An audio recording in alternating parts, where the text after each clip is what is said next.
And to have another witness insinuate something that is not accurate is just not appropriate, Mr. Chairman, for how witnesses are supposed to behave in front of this committee. You can correct me if you think I'm wrong.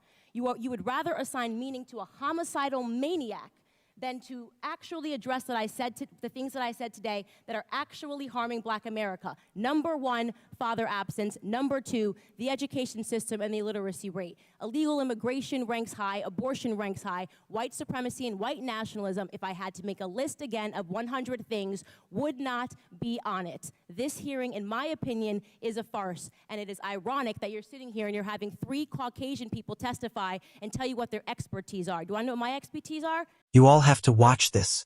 That moment right there? Absolute gaslighting in real time. Democrats clutching pearls, faking outrage, and twisting words like a pretzel just to smear a conservative witness, while completely dodging the facts she was actually raising. This wasn't about respect. It was about silencing someone who refused to read from their script. If that manipulation didn't sit right with you, smash the like button, subscribe, and stay locked in. Let's watch the full clip before I give you the full breakdown. I just have to say that I object strenuously to your use of the word hilarious. To me, this feels a lot like your reaction to being named in one of these manifestos. Now, you're of course not responsible for the words of somebody writing that document, but I do think that laughing at it is a real problem, because these are real families that are impacted by this violence. And I think our efforts towards talking about this have to start from a place of mutual respect, which is what I've heard from this side of the table. Now, the reason we don't have those numbers, I want those numbers as much as you do, but to say the numbers don't show something is simply not supported by the data. Okay, and I have 38 seconds left, Ms. Mulligan, if you want to respond within that time. The only thing I would add is that it's in the name. Terrorism, domestic terrorism, it terrorizes us. It terrorizes us in our homes. It terrorizes us in our schools. And to the points made by the other panelists, it is disproportionate to its impact on any individual life, and it's not. You reject the idea it's something that doesn't matter, or it doesn't really matter? Absolutely reject. Okay. All right, so here's where we are. Every member now has had 5 minutes and... Okay, and Mr. Clay, so we have 2 members who have not. So I'm going to go to the 2 members who have not yet, and we'll give an opportunity for a closing thought to any member who wants before we go. Am I next to respond, or is Mr. Meadows? I thought Mr. Meadows was next. Mr. Meadows, okay. Mr. Meadows is next, then Mr. Clay, then to you, Mr. Jordan. Ms. Owens, obviously this is a gang up on you. You know, we're giving these witnesses the ability to do a rebuttal on you, and so you know, I find it unfair, Ms. Ballou. I mean, you know, candidly, for you to show mutual respect and then you to go after Ms. Owens, it's not appropriate. So, Ms. Owens, you can have 4 minutes and 34 seconds to respond. However, yield for a second. I'll yield to. Thank you. I believe, Ms. Owens, when you used the word hilarious, it was referencing the fact that no one had asked you a question. It wasn't to the subject matter of the hearing. Is that right?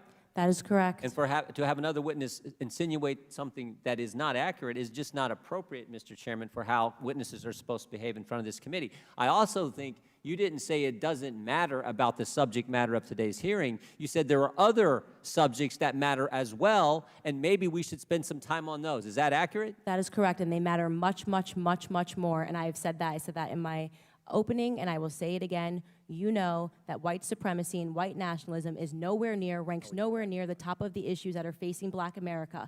And the reason that you are bringing them up in this room is because it is an attempt to make the election all about race, as the Democrats Not in my case, Ms. Owens. I'm sorry. Please do not characterize my motive. Mr. Chairman, it's my time. Yeah, it's my time. You've got your time, Mr. Meadows. I'll give you 3 more seconds.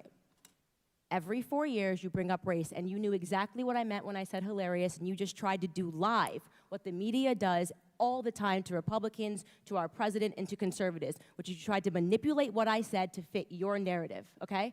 I was not referring to the subject matter that is hilarious. I said it's hilarious that we are sitting in this room today, and I've got 2 doctors and a missus, and nobody can give us real numbers that we can respond to so we can assess how big of a threat this is, because you know that it is not as big of a threat as you are trying to make it out to be so that you can manipulate. And the audacity of you to bring up the Christchurch shooting manifesto and make it seem as if I laughed at people that were slaughtered by a homicidal maniac is, in my opinion, absolutely despicable, and I think that we should be above that. To try to assign reality or any meaning to a homicidal maniac writing a manifesto, which, by the way, let the record show, also stated Spyro the Dragon, the child's cartoon, as a source of inspiration. He also cited Nelson Mandela as a source of information. I don't think that Nelson Mandela has inspired mosque shootings. You can correct me if you think I'm wrong.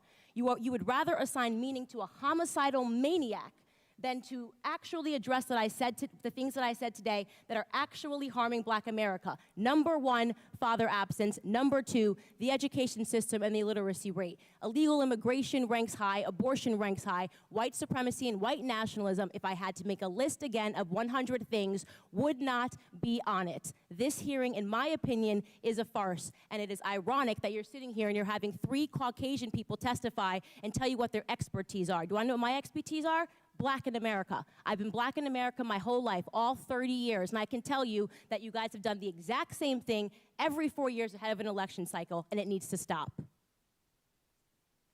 I'll yield back.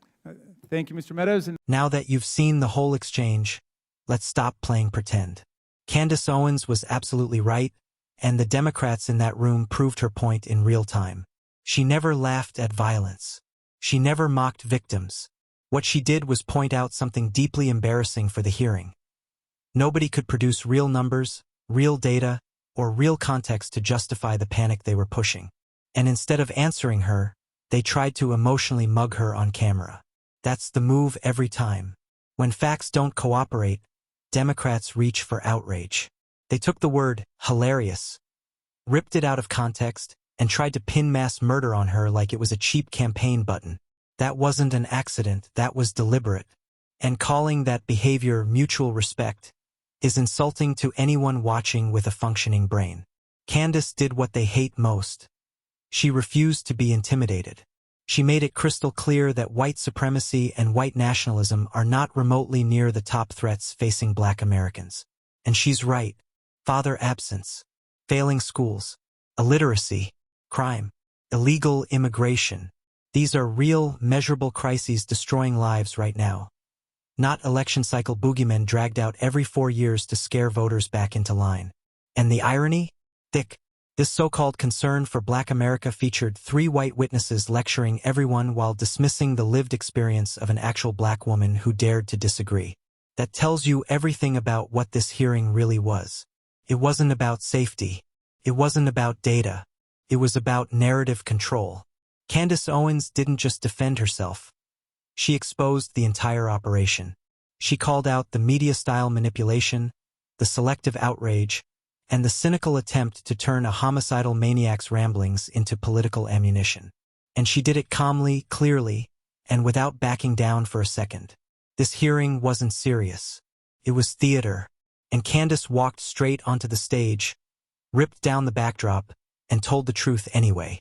That's why they were rattled, and that's why this moment matters.